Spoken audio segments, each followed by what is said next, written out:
Assalamualaikum warahmatullahi wabarakatuh. Kami dari kelompok 13 izin mempresentasikan makalah yang telah kami buat yang berjudul Perilaku Konsumsi Masyarakat dalam Pembelian Beras menurut Perspektif Ekonomi Islam. Sebelumnya, saya izin memperkenalkan nama anggota dari kelompok 13. Yang pertama ada Muhammad Abdul Wadud Lutfi dengan NPM 100 10 22 0012. Yang kedua ada Siti Asyah Nur Arifah dengan NPM 110 22 0027. Dan yang ketiga ada Fazira Agustina dengan NPM 110 22 0041 dari kelas A Hukum Ekonomi Syariah Fakultas Syariah Universitas Islam Bandung. Abstrak. Materi ini membahas bagaimana perilaku konsumsi di masyarakat, bagaimana anjuran Islam dalam berkonsumsi, dan bagaimana semestinya perilaku konsumsi menurut pandangan Islam. Berdasarkan hasil analisis studi literatur, diperoleh kesimpulan sebagai berikut.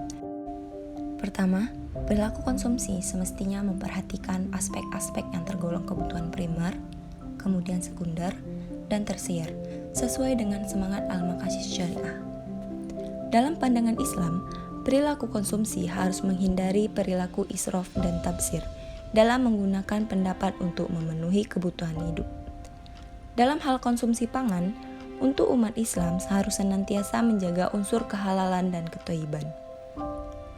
Perilaku konsumsi dalam ekonomi Islam bertujuan agar tercapai aspek material dan aspek spiritual dalam konsumsi. Kedua aspek tersebut akan tercapai dengan memaksimumkan nilai guna dari tiap barang yang dikonsumsi. Pendahuluan.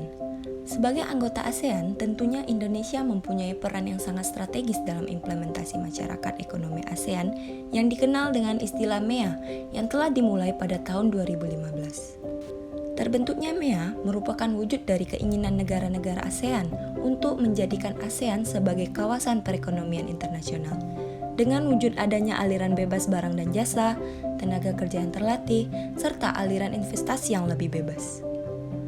Hal yang berbahaya adalah ketergantungan pada barang-barang impor, di mana hal ini akan mematikan pasar produk lokal, sehingga budaya konsumtif masyarakat akan menjadi undangan terbuka bagi kapitalisme global untuk memengaruhi pola pikir, gaya hidup, dan selera untuk menyesuaikan dengan nilai yang melekat pada barang yang mereka hasilkan. Selanjutnya, di sudut lain pula, Indonesia dipandang sebagai negara dengan penduduk mayoritas Muslim. Tentunya, ini menjadi potensi pasar tersendiri bagi masuknya produk-produk halal dari berbagai negara yang notabene-nya mempunyai tempat tersendiri di kalangan konsumen Muslim, sebagai subjek yang semestinya memperhatikan unsur kehalalan dan ketholiban dalam konsumsi. Hal ini banyak dikuatkan dengan nas-nas dari Al-Quran dan hadis sebagai pedoman hidup bagi setiap Muslim di dunia. Metode penelitian. Jenis penelitian yang digunakan adalah studi literatur. Metode studi literatur adalah serangkaian kegiatan yang berkenaan dengan metode pengumpulan data pustaka, membaca, dan mencatat serta mengelola bahan penelitian. Selanjutnya ada pembahasan yang akan kami bahas. Pertama, yaitu perilaku konsumen. Perilaku konsumsi itu merupakan bagian dari tindakan konsumsi. Pengertian tingkah laku itu sendiri merupakan respon atau reaksi individu yang diwujudkan dalam gerak atau sikap, bukan sekedar tubuh atau ucapan. Sedangkan konsumsi adalah pengeluaran atau penggunaan suatu nilai barang atau jasa. Menurut ilmu ekonomi, konsumsi adalah setiap kegiatan eksploitasi yang menghabiskan penggunaan barang dan jasa untuk memenuhi kebutuhan dalam upaya mempertahankan kelangsungan hidup. Jadi, dalam hal ini tidak hanya mementingkan kesenangan, kepuasan, tetapi juga mengkonsumsi suatu barang atau jasa karena barang tersebut wajar untuk dipenuhi. Perilaku konsumsi adalah tindakan yang terlibat langsung dalam memperoleh, mengkonsumsi, membelanjakan suatu produk atau layanan, termasuk proses pengambilan keputusan yang mendahului dan mengikuti tindakan tersebut. Menurut Sisman dan Kanuk, perilaku konsumen merujuk pada perilaku yang dituju seseorang dalam mencari, membeli, menggunakan, menilai, dan menentukan produk, jasa, serta ide atau gagasan. Sedangkan perilaku ekonomi menurut AMA, American Marketing Association, ialah interaksi dinamis antara kognisi, afeksi, perilaku, dan lingkungannya di mana manusia melakukan kegiatan pertukaran dalam hidup mereka. Selain itu, ada juga perilaku konsumen dalam ekonomi Islam. Perilaku konsumen Islam didasari atas Al-Quran dan As-Sunnah. Ekonomi Islam selalu berorientasi pada falah dan kemaslahatan bersama. Maka, Islam memberikan konsep pemenuhan kebutuhan disertai kekuatan moral, ketiadaan tekanan batin, dan adanya keharmonisan hubungan antara sesama. Dari segi kepuasan, Islam tidak hanya berorientasi pada kepuasan yang sifatnya material atau fisik, melainkan lebih kepada hubungan manusia dengan Allah sebagai hamba yang senantiasa mengharapkan ridhonya. Perilaku konsumen dalam Islam juga didasari atas rasionalitas yang disempurnakan dan mengintegrasikan keyakinan dan kebenaran yang melampaui rasionalitas manusia yang sangat terbatas berdasarkan Al-Quran dan As-Sunnah. Menurut Adi Wirman Karim, perilaku rasional mempunyai dua makna. Pertama, tindakan yang dipilih berdasarkan pikiran yang beralasan, bukan berdasarkan kebiasaan, prasangka, atau emosi. Kedua, tindakan yang benar dapat mencapai tujuan yang ingin dicapai. Faktor-faktor yang mempengaruhi perilaku konsumen. Faktor-faktor tersebut ada dua, faktor eksternal dan faktor internal.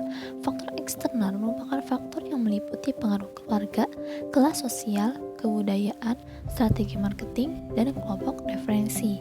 Faktor eksternal yang mempengaruhi perilaku konsumen yaitu kebudayaan, kelompok sosial, dan kelompok referensi, dan yang terakhir yaitu keluarga. Selain faktor eksternal, ada juga faktor internal. Faktor internal merupakan faktor yang berasal dari dalam diri konsumen. Faktor internal yang mempengaruhi perilaku konsumen yaitu motivasi, represi, gaya hidup, kepribadian, dan belajar. Adapun tujuan konsumsi dalam Islam, menurut Al-Harisi dalam jurnal Teori Ekonomi Islam, konsumsi bagi seorang muslim hanya sekedar perantara untuk menambah kekuatan dalam mentaati Allah, yang ini memiliki indikasi positif dalam kehidupannya. Konsumsi Islam juga akan menjauhkan seseorang dari sifat egois, sehingga seorang muslim akan menafkahkan hartanya untuk kerabat terdekatnya, atau bisa disebut sebaik-baik infak, fakir miskin, dan orang-orang yang membutuhkan dalam rangka mendekatkan diri kepada penciptanya. Selanjutnya ada etika konsumsi dalam Islam. Etika konsumsi dalam Islam itu ada 5. Yang pertama, prinsip keadilan. Apa sih prinsip keadilan itu? Prinsip keadilan ialah sesuatu yang dikonsumsi didapatkan secara halal dan tidak bertentangan dengan hukum Islam. Yang kedua, prinsip kebersihan. Apa sih prinsip kebersihan? Prinsip kebersihan ialah bebas dari segala sesuatu yang tidak diberkahi atau tidak diridhoi oleh Allah Subhanahu wa taala. Yang ketiga yaitu prinsip kesederhanaan. Prinsip kesederhanaan ialah prinsip yang mengatur manusia agar tidak berlebihan dalam memenuhi kebutuhan hidupnya. Yang keempat, prinsip kemurahan hati. Prinsip kemurahan hati ialah prinsip yang memerintahkan atau mengatur seseorang untuk memberikan sebagian hartanya kepada yang membutuhkan. Dan yang terakhir yaitu prinsip moralitas. Prinsip moralitas ialah prinsip yang menganjurkan seseorang untuk menyebut nama Allah sebelum melaksanakan aktivitas dan menyatakan kesyukurannya kepadanya setelah melaksanakan aktivitas, dan pada akhirnya konsumsi seorang muslim secara keseluruhan harus dibingkai oleh moralitas yang terkandung dalam Islam sehingga tidak semata-mata memenuhi segala kebutuhan. Selanjutnya yaitu ada prinsip-prinsip konsumsi dalam Islam. Prinsip-prinsip konsumsi dalam Islam itu ada 4. Yang pertama, prinsip syariah. Di dalam prinsip syariah itu ada prinsip apa saja sih? Prinsip syariah itu dalamnya terdapat prinsip akidah, prinsip ilmu, prinsip muamalah. Prinsip akidah memiliki hakikat konsumsi adalah sebagai sarana untuk ketaatan atau beribadah, sebagai perwujudan keyakinan manusia sebagai makhluk yang mendapatkan beban khalifah dan amanah di bumi yang nantinya seharusnya diminta pertanggungjawaban oleh penciptanya. Yang kedua, prinsip ilmu.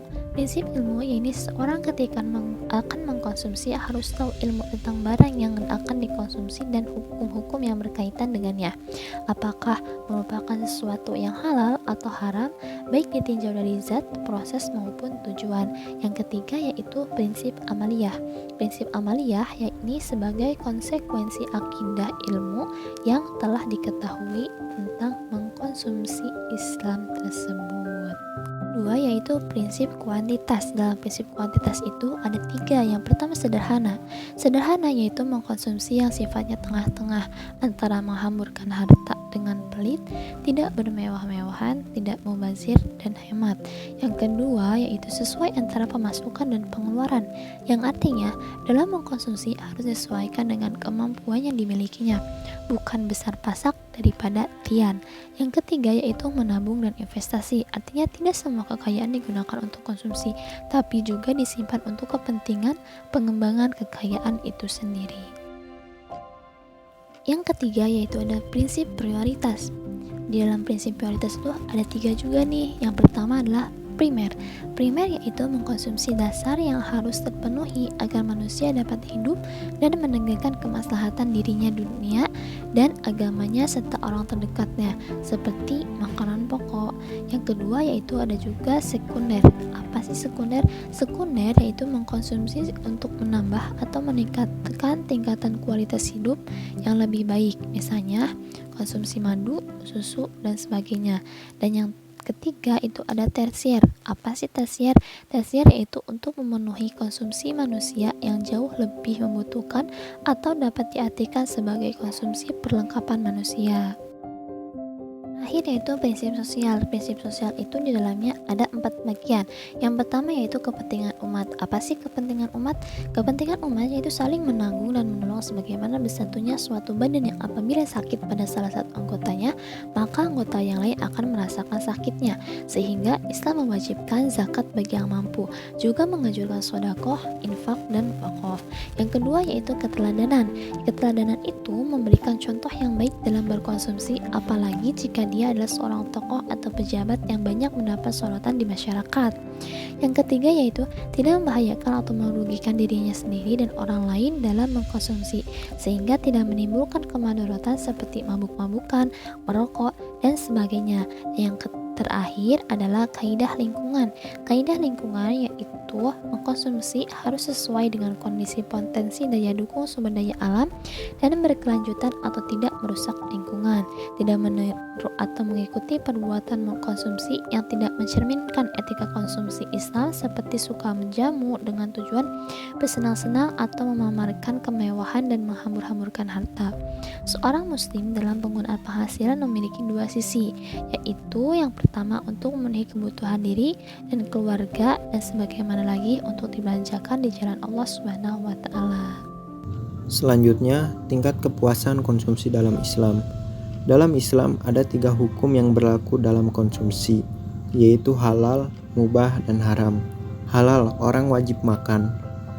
Mubah, di mana seorang harus berhati-hati dalam makan karena telah mencapai kepuasan optimal. Dan makan menjadi haram jika seorang telah mencapai kepuasan maksimum, tetapi masih terus menambah barang yang dimakannya. Saat inilah seseorang telah mencapai kepuasan optimum. Baik, untuk selanjutnya, permintaan masyarakat terhadap beras. Pada tahun 2020, sekitar pada bulan April menjelang Ramadan, permintaan beras meningkat 3 kali lipat dipengaruhi oleh besarnya permintaan bulan Ramadan.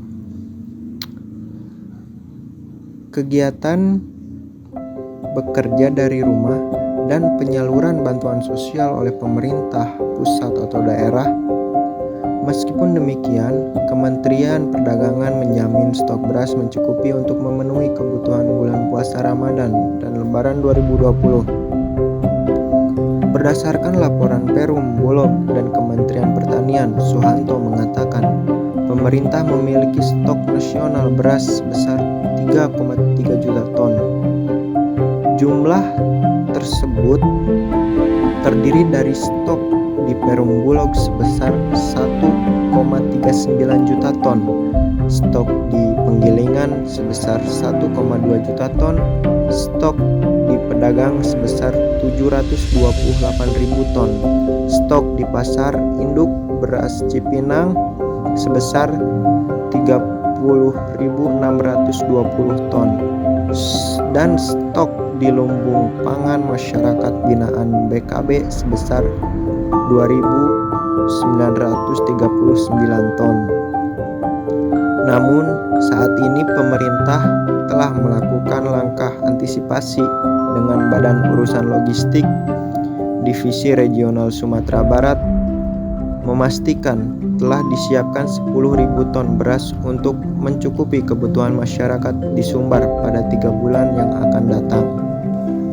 Baik, selanjutnya, konsumsi beras masyarakat dalam pandangan Islam.